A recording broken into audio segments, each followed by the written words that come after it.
नमस्कार मित्रांनो, तूही रे माझा मितवा या मालिकेच्या येणाऱ्या काही भागामध्ये मित्रांनो एखादा जबरदस्त असा ट्विस्ट आपल्याला पाहायला मिळणार आहे।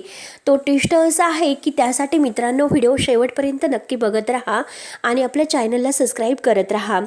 आणि हे बघा मित्रांनो, आता भूतकाळातील या सत्तेची घटना आता लवकरच आपल्याला मालिकेत पाहायला मिळत आहे, कारण आपले ईश्वरी आणि अर्णव हे दोघंही एकमेकांच्या प्रेमामध्ये अगदी बुडून गेलेले असतात अखंड, आणि दोघांना एकमेकांना प्रपोज करायचं असतं। आणि जास्त करून आता आपली ईश्वरी तर खूप आपल्या अर्णव सरावर फिदा असते।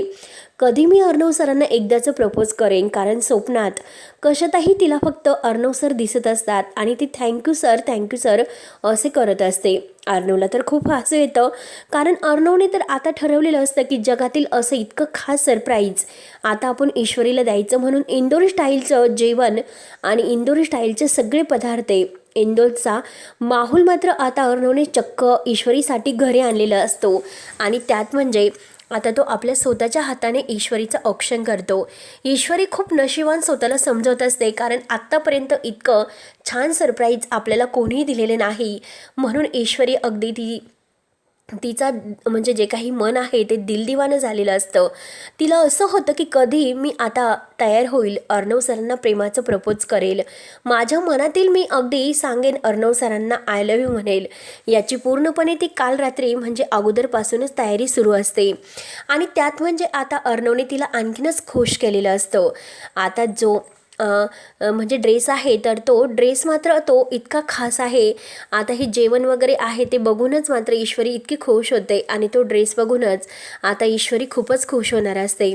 परंतु मित्रांनो, आता अंजलीची ती अवस्था, अंजलीचं मन किती नाराज आहे हे ईश्वरीने ओळखलेलं असतं, कारण आज ईश्वरीला असं समजलेलं असतं की आईची आठवण अंजली ताईंना येते। आता त्यांचीसुद्धा बाळ येणार आहे आणि त्या आई होणार आहेत, म्हणून आता प्रत्येक गोष्ट आई जसे प्रेमाने समजावते तशी मात्र समजावणारी आई त्यांच्या जवळ नाही।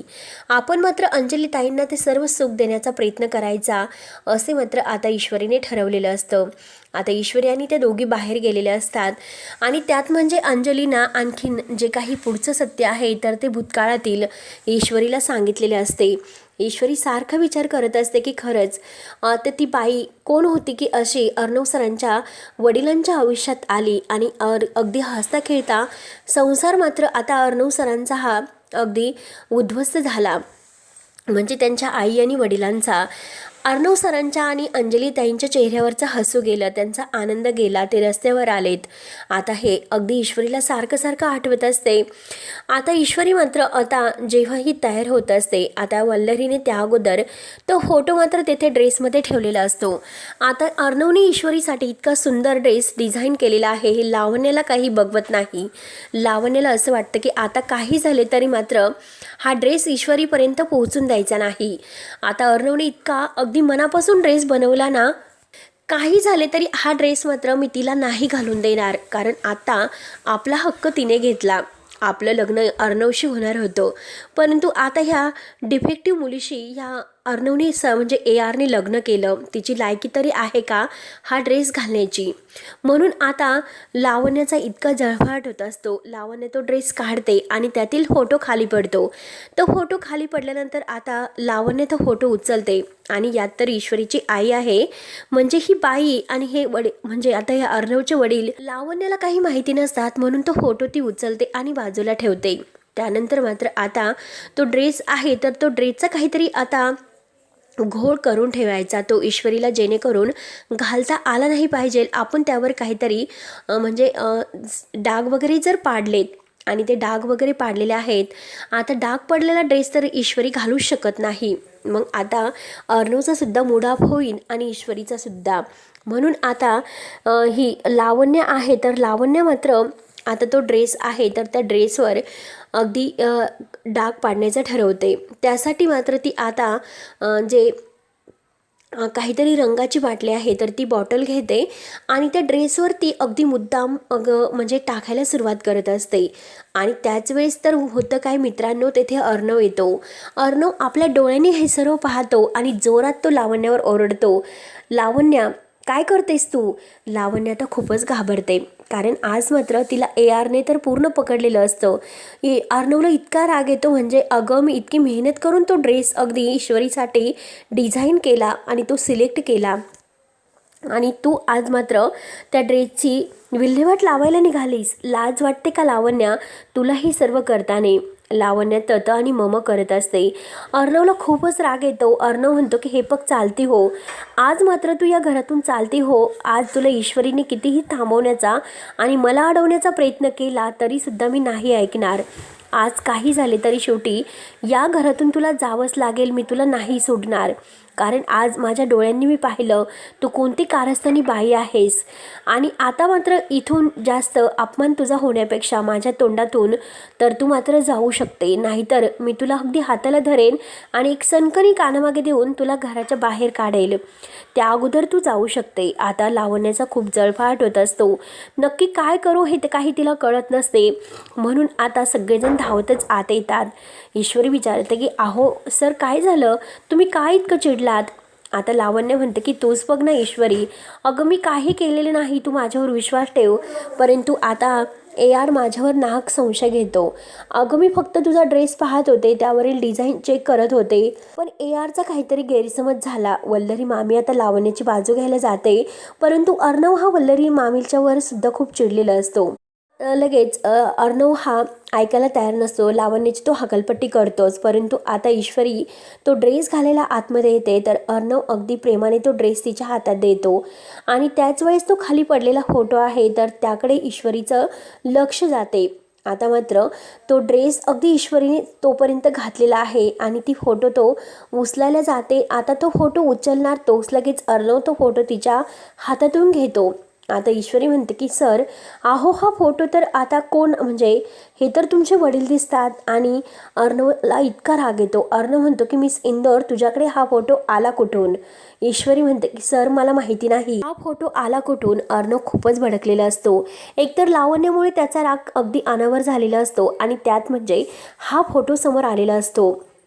आता अर्णव तो फोटो पाहतो आणि त्या फोटोतील जी बाई आहे म्हणजे ती सुप्रिया. आता ईश्वरी म्हणते की ही फोटोतील जी बाई आहे तर ती आई आहे, मग आईचा फोटो तुमच्या बाबांसोबत कसा? आता अर्णव म्हणतो की हेच कारण आहे माझ्या आई वडिलांचा संसार उद्ध्वस्त व्हायला. ईश्वरी म्हणते की सर तुमचा काहीतरी गैरसमज होतो. नाही, आई कधी असं नाही वागू शकत, आणि आई कधी कुणाचा संसार तोडेल असे तुम्हाला वाटते का? अर्णव म्हणतो की मला तर वाटत नाही, परंतु नक्की खास कारण काय आहे? कारण आता ह्याच जर म्हणजे ज्यांना मी आई म्हणतो आणि त्यात जर माझ्या आईवडिलांचा संसार उद्ध्वस्त करणारी बाई असेल तर मात्र ईश्वरी मी तुझ्याशी सुद्धा नातं नाही ठेवू शकत. आता ईश्वरीला हे ऐकल्यानंतर खूप मोठा धक्का बसतो. ईश्वरी म्हणते की अर्णव सर तुम्ही काय बोलतात? आता सुप्रिया तर तेथे बर्थडेला येणारच असते. आता ईश्वरी वाट पाहून असते. ईश्वरीचा सगळा काही मूड ऑफ होतो.